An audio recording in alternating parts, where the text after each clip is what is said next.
Hey guys, it's B here, and today I have a brand new idea of reviews to give to you. I'm going to call them one-take reviews, where I give you my opinion on games in one single take.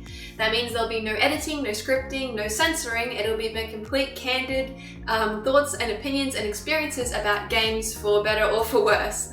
I can't promise I'm always going to have the best lighting, sound, etc. because it's done in one take, but I can promise I'm going to bring my love and my enthusiasm for board gaming to the table. Thank you so much for checking this one out today. I'm really excited about this idea and I hope you enjoy it.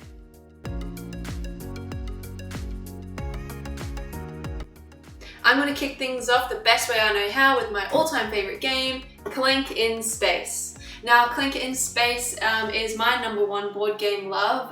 If you know me, then you know that already. And if you don't know me and you don't know that, then hang around and you'll find out why. So Clank in Space, in a nutshell, is fun. It is a board game which has all the mechanics of a regular, strategical board game, but it just puts a super fun, super silly, super cheeky twist on it.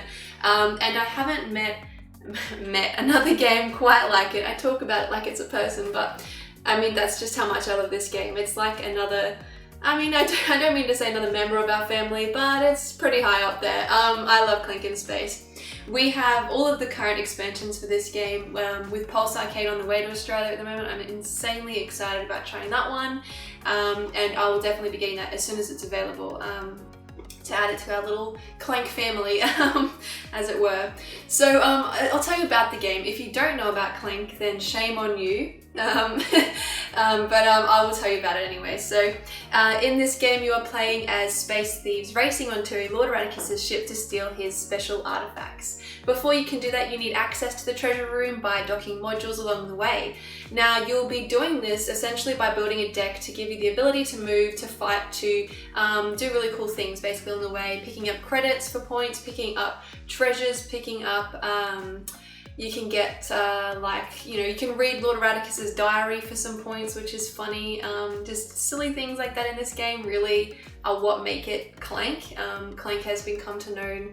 It has a certain vibe and a feel to it, and I think that is just saturated in humor, which I really enjoy because, I mean, how many games can you say are like that really? But while still being like a cool deck builder. So Clank is at its core a deck builder. It's a friendly deck builder is how I would describe it, because you can bring a brand new gamer into this game and they can learn to deck build through Clank in Space because it's so accessible, it's so smooth, it's just really, really simple. You can keep it as simple as using the basic movement functions and basic functions top of the card, which is what I do with my 6-year-old when we play, or you can get right into the whole experience and use the factions, the allies, which you can combo together to do these insanely cool things.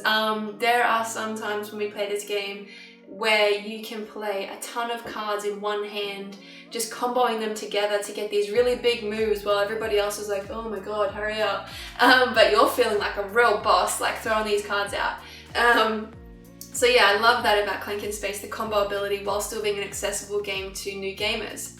The other thing about this game is there is a high push your luck. So if push your luck isn't your thing, then Clank is probably going to frustrate the heck out of you. In my personal opinion, I think that the card abilities allow you to offset that enough that I'm never bothered by it. I never feel like the game was out of my control. I always have full control over my destiny, as it were.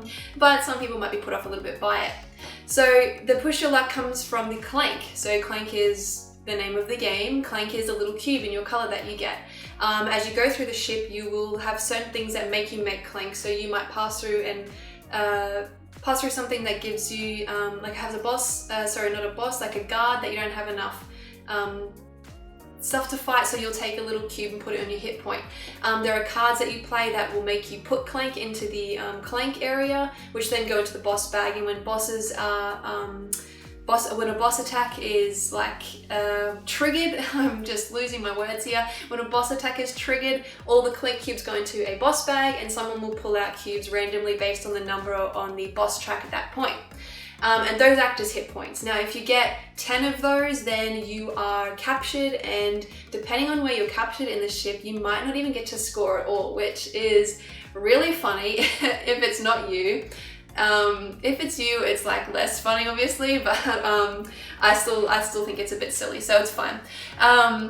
So basically, yeah, you're making Clank, so you're racing. You don't want to be on the ship for too long, but you also don't want to leave the ship too early and not get enough points to win, because it does come down to points. It's not a who gets off the ship first kind of thing. It comes down to points. You might get captured in the final module and still get to score and end up beating the person who escaped on an escape pod. So it's a really cool twist there where you have to strategize. You've got to change your strategy constantly based on how high on the boss track that boss is.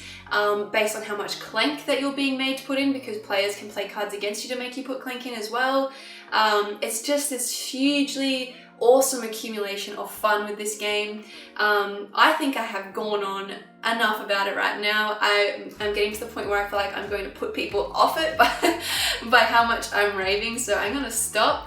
I'm going to say that Clank in Space is an experience. It is not just a game you put on the table, it is an experience. It's so much fun, and I am going to rate it a 10 out of 10, of course. Nothing less for my darling Clank. I would recommend this game for families, for friend groups who are looking for a light fun experience, and anyone who is looking to enjoy what I think is the #1 tabletop experience that is available right now. Thank you so much for watching, and I will see you next time. Bye!